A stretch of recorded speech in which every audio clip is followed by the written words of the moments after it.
Hi, my name is Josh Shedd, and I know what you're thinking, and I don't care at this point. I know I have two people to address right now, and that is my fans, which I don't have any. I figure I address the few that are out there, and this guy called warcorps666, but more about him in a minute. Basically, if you're still my fan, or you're probably not even a fan, you just kind of hope I put out another video on riff tracks. Well, just to say it this way, until they pay me my $30, or heck, even if they don't pay me my $30, I still have to get editing, to pay for editing software. But until then, I'm pretty much kind of going to go silent on the riff tracks, even though I already have. And I should have put this video out a long time ago. But more about that later. But in the meantime, I'm going to be doing these things called Headstrong, which are just answers to different people's YouTube channels and what I think, in my opinion, and stuff like that is, for a while, until I can get back with the riff tracks thing.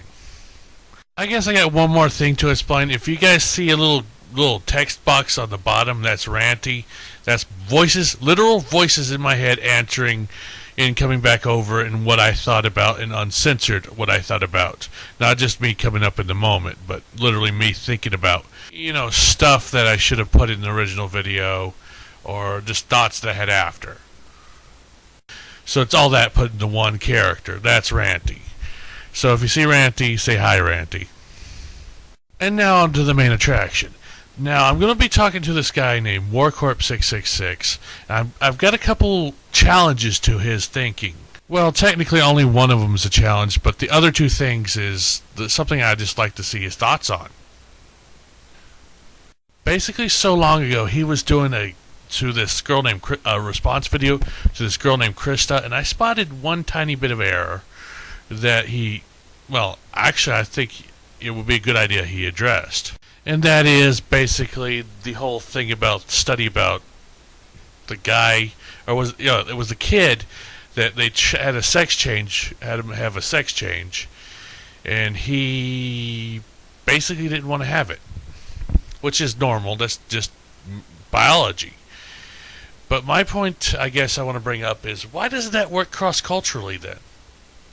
Yeah, a masculine man may be considered masculine and manly if he does certain things here in America, but other cultures have other ways of looking at masculinity, heck, gender for that matter. I think in India, I'm just guessing, I have seen a documentary on it though, they have like 4 genders, or maybe even 6. And even worse, there's countries like Japan where they're just lacking in masculine men. I mean, men just jumping out of not really the closet, but literally becoming what they call a takanako. I know I'm butchering that word and the culture, but I don't care. But trust me, I don't mean otaku. Basically, it's trap boys.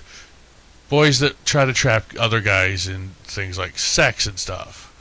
And I think I might have to go over a definition here in a minute. I might have Ranty post it. Basically, what I read about the articles there is they're lacking in just men that just want to, go with the family, and they even showed where they were advertising bras to men, literally. Just advertising bras. I wish I were joking, but I also find it awesome. Other things they've been doing, like cross-dressing shows and just shows particularly just aimed at this demographic. Because it is such a large demographic now. It's not just, hey, we're going to advertise to men, we're going to advertise to women. No, we're going to advertise to either women that like these kind of men, or men that are that way. So I was wondering what you would do with this new data that I've put in here and see what you do with it. That's the one thing I wanted to do there. There's 2 more things I wanted to comment on. Basically, this whole Anita Sarkeesian thing, the whole feminist frequency thing, I think she is a scam artist, don't get me wrong. But it gets to my point, and I actually like to bring this up. There's scam artists on both sides of that equation.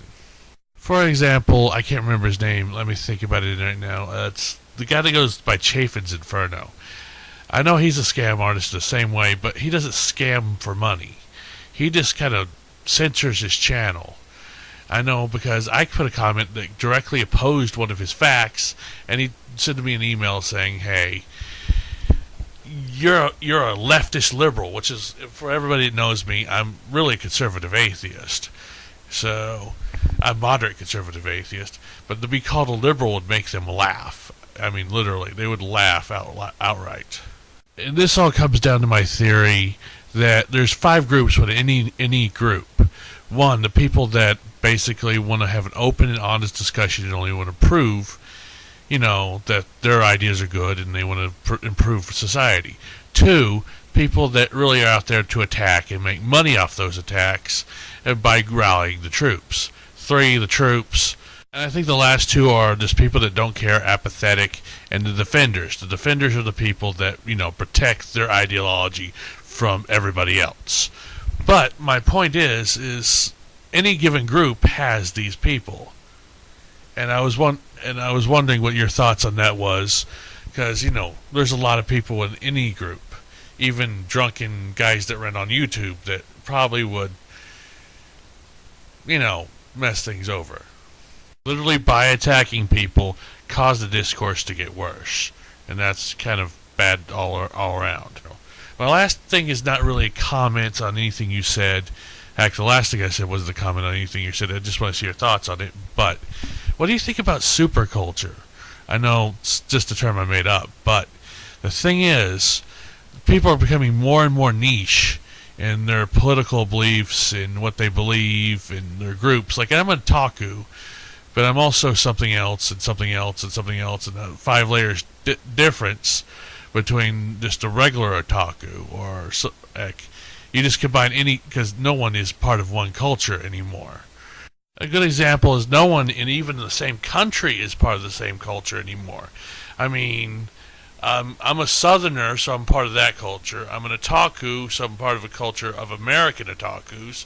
I'm a gamer, so I play JRPGs because I play around with Japanese cartoons, and just 5 to 10 layers deeper, you'd have like 10 or 20 niches. And basically, eventually there will be a website for every one of those niches. In the future, no one would ever have to relate anymore. And I know my last 2 points were just me asking your opinion, but I figured, what the heck, I have so little time and so much to do. I actually have the opposite way around.